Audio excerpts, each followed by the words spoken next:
Good morning guys! Welcome to 5th Generation Hobby Shop and Merry Christmas po sa atin. Ngayon, magre-review po tayo ng Airsoft Pistol. Shoutout po natin si Sir Alex of Sorsogon. Sir, welcome to 5th Generation Hobby Shop. So, this is the WE M92 Airsoft Pistol, gas blowback, gas-powered, semi-automatic Airsoft Pistol. Ayan, full metal by WE. So it also comes with the 0.23 grams 4,000 shots airsoft BBs, and also comes with the free green gas standard power number 12 pop dyno, and also of course the silicone oil, free na yan, and the owner's manual. Okay, so this M92 model is full metal. Mapapansin nyo naman po, yung slide nyan metal, yung frame is metal, yung trigger guard is metal, yung grip is metal, except yung cover, plastic po yan. And the magazine is also metal. This is 24 plus 1. That is why this is 25 rounds. Ayan. Okay, so airsoft pistol. Ayan. Okay, so this is single and double action katulad po sa revolver. So explain natin ngayon yan. Ngayon po, mag-uumpisa po tayo sa bala. Okay, so ito po, yung ating ginagamit na bala is plastic BBs. Ito po yon. Okay, yan po yon. Okay, so ito po, ang tawag po dito is projectile. Okay, projectile. Okay, take note po, this is the projectile. Now, ito naman po yung propellant. Okay, ang propellant po ng airsoft natin is gas. Okay, so this is the propellant. Okay? Yung bala ay projectile. Yung gas is the propellant. Pagdating po sa airsoft mechanism. Pagdating naman po sa totoong barel, ang projectile niya ay heavier di 9mm. Ayan. This is the projectile. Okay? Yung pinaka-bullet niya is the projectile. And the propellant is the gunpowder. So, meron tayo ditong diagram na papakita ko lang sa inyo para ma-explain natin yung single and double action mamaya. Okay? So, meron tayo ditong diagram ng isang bala. Ayan. So, makikita nyo dyan yung primer, yung flash hole, yung cartridge case, yan, yung propellant. Propellant is the powder. Ayan. And the projectile is the bullet. The bullet, okay? Yung bullet, yung bala. Katulad nito, this is full metal jacket. Yan. Yung laman niyan is lead. Yung pinaka ilalim nitong bala. Okay? Lead po yan. And then, itong sa ilalim ng casing na to is the propellant. Ang propellant niya is powder. Okay? Gunpowder. Ngayon, pagdating naman po sa airsoft, the propellant is the gas. Okay? Pagdating sa totoong barel, ang propellant ay nasa bala mismo. Okay? Nasa bala mismo.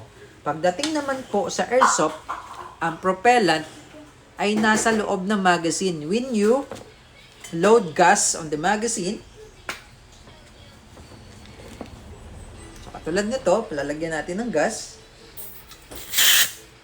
Sorry. Kailangan inverted position po, upside down. Yan. So, ngayon, meron na po itong propellant. Okay? Take note, yung propellant nasa loob po ng magazine. Inside the magazine na po yung propellant. So, kapag walang gas, hindi siya puputok. Of course, kasi wala siyang propellant. And then the projectile, ito po yung tinutulak niya. Kaya po nagkakaroon ng trajectory because of the projectile and the propellant. So, iba pong mechanism kasi niyan sa totoong barel. Sa totoong barel, the projectile and the propellant ay nasa loob mismo ng bala. Okay, take note, no? Ulitin ko. Sa totoong barel, the projectile and the propellant ay nandito mismo sa bala. Ngayon, sa airsoft, ang projectile at ang propellant ay nandito mismo sa magazine. At kung lalagyan natin yan ng bala, andito mismo yung projectile. And the projectile is plastic BBs. Okay, ngayon proceed tayo sa, kasi may related po ito sa double and single action, lalo na especially dito sa M92. Okay, so dito sa M92, this is single and double action. Ito po ang single action. Yan ang single action.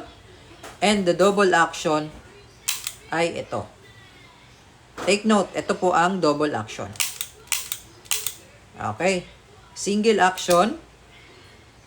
Single action. And the double action is ito. Gumagana po yan dito sa M92 model natin. Okay. So, ito po. I-explain ko po. Ngayon, etong ating barrel ay walang load. Yan. So, walang load ang chamber. Yan. Walang load, walang laman. Okay. So, ngayon po, gagana po itong single and double action sa M92WE. Okay? So, ulitin ko lang po, no? Ito po ang single action. Ayan po ang single action. And then, ang double action naman ay direkta kalabit lang po sa trigger. Ayan. Yan yung double action. Medyo mabigat lang ang double action. Okay? Yung trigger pull ng double action ay mabigat katulad po sa revolver. This is single and double action also. Ayan. Yan po yung single action. And then, this one is the double action. Ayan, ito yung double action. Ayan, so ayan po. Okay. So, to explain further, ito po, gagana po ang double action kapag may load ang chamber, no? Especially sa mga pistol. Okay? So, example, bibigyan ko po kayo ng example, ano? Tatanggalin po natin itong bala muna for safety. Okay. So, dahil ito may gas, may propellant, pag pinasok po natin sa magazine, so wala naman pong bala, no, for safety lang. Okay. Pag pinasok natin sa magazine yan, at pinutok natin, puputok po ito. Kasi present po ang propellant, pero wala siyang projectile, of course. Kaya wala siyang lalabas na bala. So, to effective hit the target, kailangan may projectile. Okay? For demonstration purposes, para ma-explain natin kasi kung ano yung single action, kasi medyo naguguluhan daw siya kung ano yung single and double action. So, ito, pagaganahin ko po ang double action. So, again, meron siyang propellant kasi nilagyan natin siya ng gas. Okay? Ang propellant natin is the gas. And then, ang projectile natin is the BBs. Okay? So, present ngayon ang propellant. Okay? Kasi may gas po ito. Ngayon, ipuputok ko po. Ayan, kakalabitin ko po. Gamit po ang double action. Pag double action, ibig sabihin, kakalabit ka na lang po sa trigger. Ayan, so, puputok po ito. Ayan, so pumutok siya. And nag-open. Bakit siya nag-open slide? Kasi wala naman po siyang projectile or wala po siyang bullet, wala po siyang bala. Kaya nag-open slide. Okay? Kaya po siya nag-open slide. Ngayon, meron pa po tayong further explanation dyan. Okay? So, yun po yung double action. So, gumagana po ang double action dito. Ulitin ko po, ano? Wala naman po siyang bala. Pag sinalpak ko siya, at kakalabitin ko to, present ang propellant. So, ibig sabihin, puputok po yan. Kasi present po. Nandun po yung magazine, nandun po yung propellant, eh. Ayan. Ayan, puputok siya. Pero, kung walang magazine, absent ang propellant, walang propellant. Siyempre, pag walang propellant, hindi puputok yan. Pag kinalabit ko, so wala. Diba? Pero gumagana pa rin ang double action. Ayan, gumagana pa rin. Dahil nga absent ang propellant, so hindi siya puputok. Okay? So, yun, explanation. Sana makuha nyo pa. Okay? So, ngayon, dito naman po tayo sa... Pero bago natin yan i-shooting test, pakita ko lang sa inyo, sir, yung kagandahan ng M92 Silver. Yan, full metal yan. Ito lang ang plastic nan, yung cover. Tapos, ito may manual safety po yan. Ayan, so, pwede mo siyang gamitin. Ayan. Ayan, manual safety. Ngayon, pag nakakasa naman yan, or nakababa yung hammer, hindi yan gagana. Safety off. Safety on. Ayan. Ambidextrous yan, ibig sabihin, magkabilaan. So, itong part na to, ito yung screw, yan yung iniigpitan. Yan lang naman po yung lumuluwag. So, ang kailangan nyo lang po dyan is the Allen wrench. Ayan, ito. Pero ay higpitan na rin po natin yan bago namin ipadala. Ayan. So, safety off, ibig sabihin, puputok na yan. Okay? At dahil absent ang propellant, wala magazine, syempre, hindi siya pumutok pero gumagana yung hammer. Okay? So, pag nakasafe yan, hindi gumagana yung hammer. Ayan. Diba? So, working siya. Okay? So, ang ating M92, walang decocker, hindi katulad nung sa ating airgun na M92A1 na merong decocker. Okay? Ito, wala po kasing decocker to. So, kailangan i-release mo ang magazine, kailangan absent ang propellant for safety. For safety na rin. Kasi puputok yan pag naka-insert magazine. Lalo na kung may bala yan. Okay? Pero wala naman lalabas. Kung wala namang load ang chamber, walang lalabas na bala. Okay? So, ngayon, na-explain na natin yung sa double action. Mamaya, i-explain ko rin naman yung sa single action. Uulitin ko pa rin, single and double action yung ipapaliwanag natin mamaya pagdating sa shooting test. Okay, so ayan lang po, no? So, bali yung sight niya ay naka-fix. Naka-fix na po yan. So, hindi na po yan mababago. Pati yung sa front, naka-fix na rin yan. Okay, nasa around 340 to 350 EPS. Okay, so sa paglo-load naman po ng gas, this is the propellant. Sa paglo-load ng gas, inverted position, upside down. 3 to 5 seconds po. Ayan. Okay. So ngayon, sir, para ma-explain ko ng maayos yung single and double action, lalagyan ko lang po siya ng isang pirasong bala. Okay, isang pirasong bala. This is the projectile. Plastic BBs. Okay, isang pirasong bala. Okay, then shooting test tayo. Para ma-explain ko lang po yung single and double action function. So, sinet up ko lang yung ating target para makita mo na merong lumabas na bala. Okay? So, ngayon, meron po tayong nilagay na isang pirasong bala. Okay? The projectile. Plastic BBs. Okay? So, ngayon, ito yung ating model. So, i-insert ko po, no? Ipapakita ko lang din po sa inyo na yung chamber niya, hindi lang maklaro, no? Yung chamber niya ay walang laman. So, this is the chamber. Kung familiar kayo kung kayo po ay nagpa-firing na, familiar kayo sa real steel, okay? So, always check the chamber. Baka mamaya may nakaipit na bala. So, ngayon, papakita ko po sa inyo na walang laman yung chamber. Okay? Walang laman po. Okay? So, wala pong laman yan. Ngayon po, ipapasok natin yung magazine. So, dalawa na po ang present dito.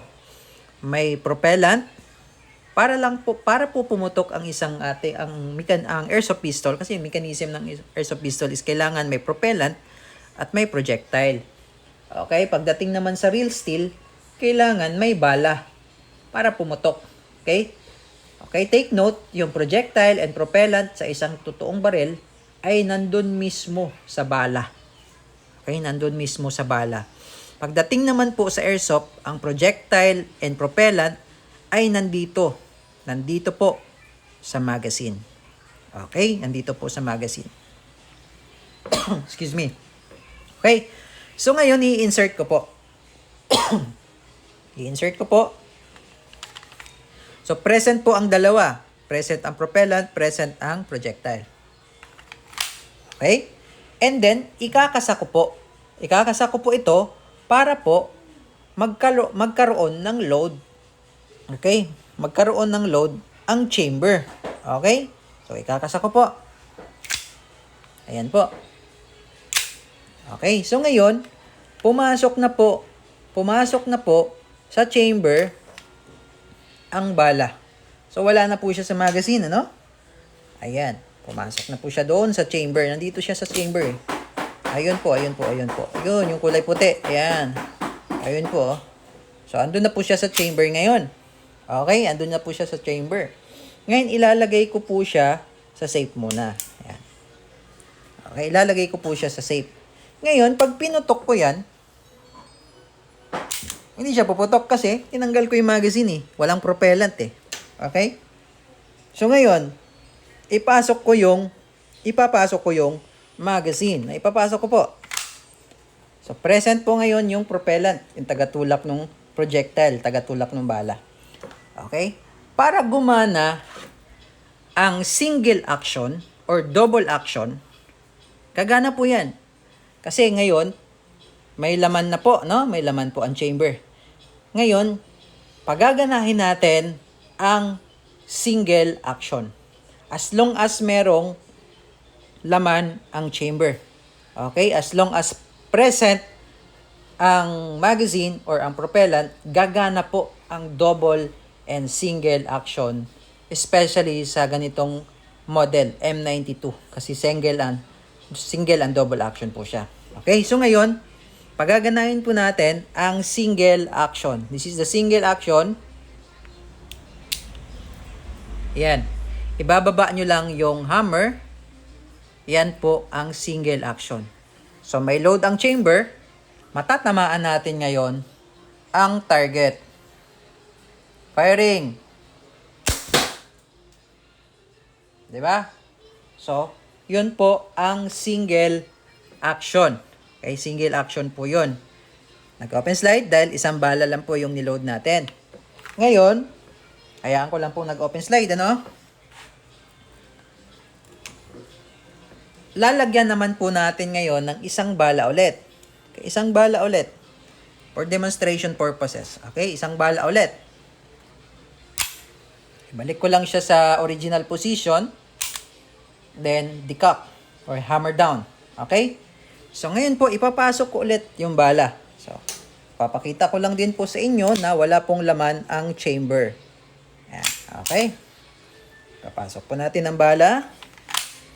And then, ikakasa po natin ngayon.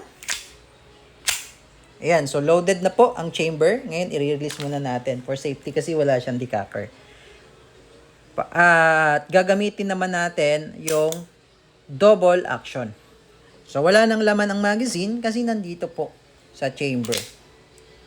Ayan. Andun na po sa chamber. Okay?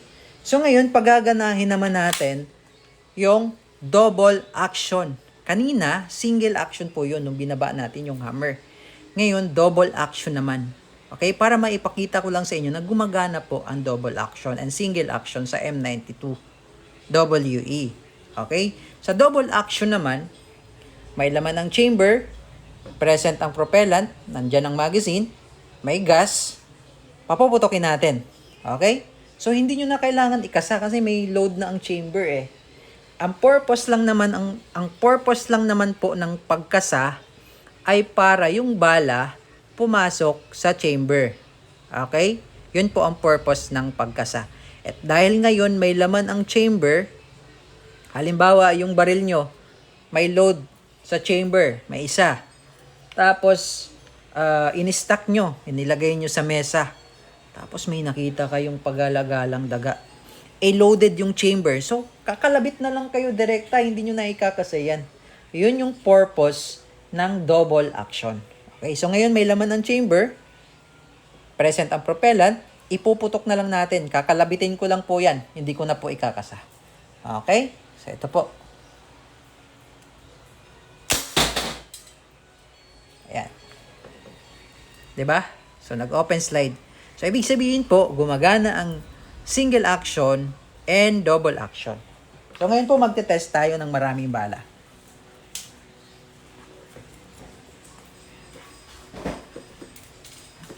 Sana po na-explain ko ng maayos sa inyo at nakuha nyo at naintindihan nyo yung ibig sabihin po ng single and double action sa ganitong unit na M92. Ayan. Okay. So, meron tayong nilagay na 5 rounds na bala. Okay. Insert the magazine. Then, pull back the slide. Kasi si M92 kasi may spring to. Yung slide stop, slide release. Pull back the slide. Then, release. Ayan. Babalik yan, kosa. Okay. So, ito. Nakakasa na. Nakababa yung hammer. Okay. So, ngayon, may load na sa chamber yan. May load na sa chamber. Na pag pinutok mo yan, puputok yan syempre dahil may magazine. Present ang propellant. So, i-release ko muna, no? For demonstration purposes, i-release ko muna. Yan. Tapos, loaded na tayo. Continuous ang firing nito. May 4. Yung isa nandun na sa chamber. Papasok ko po. And then, double action. Double action.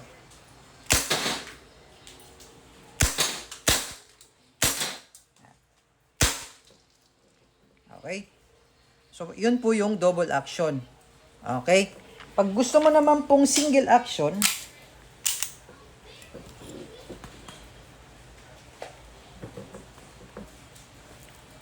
yun, na-explain ko na rin yung kanina. So, ulitin ko lang po. Yan, isang bala, single action, pasok. Siyempre, kailangan po nating ikasa para magkaroon ng load ang chamber.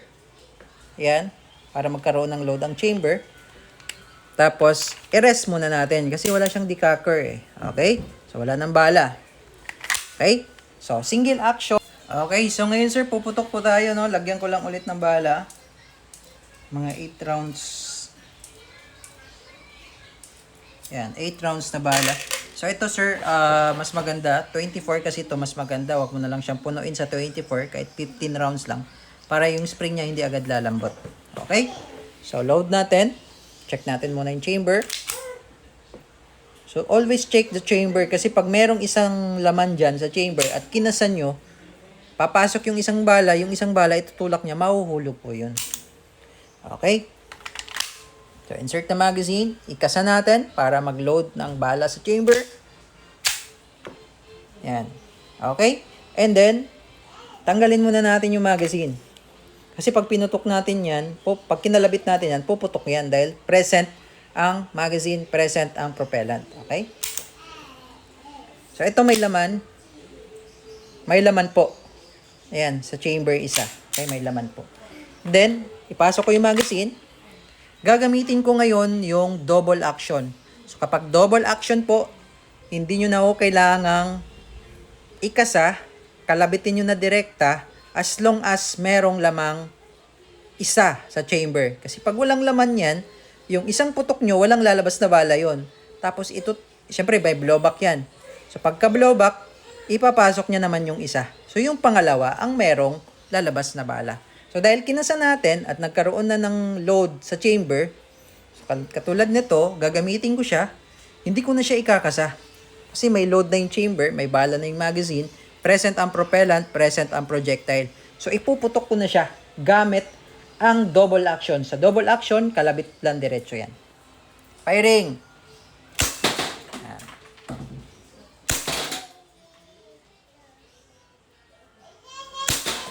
Okay. Yan po yung double action.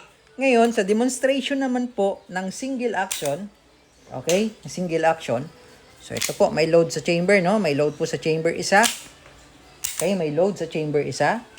Pasok ko yung magazine para present ang propellant. Ngayon, ang single action naman po, ibababa nyo ang hammer. Yan. Okay, firing. Okay, so working po siya pareho. Single and double action. Okay, so I hope na explain ko ng ayos sa inyo, sir.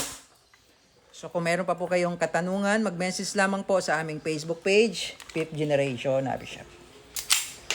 All the goods na tayo, sir. Thank you and have a nice day.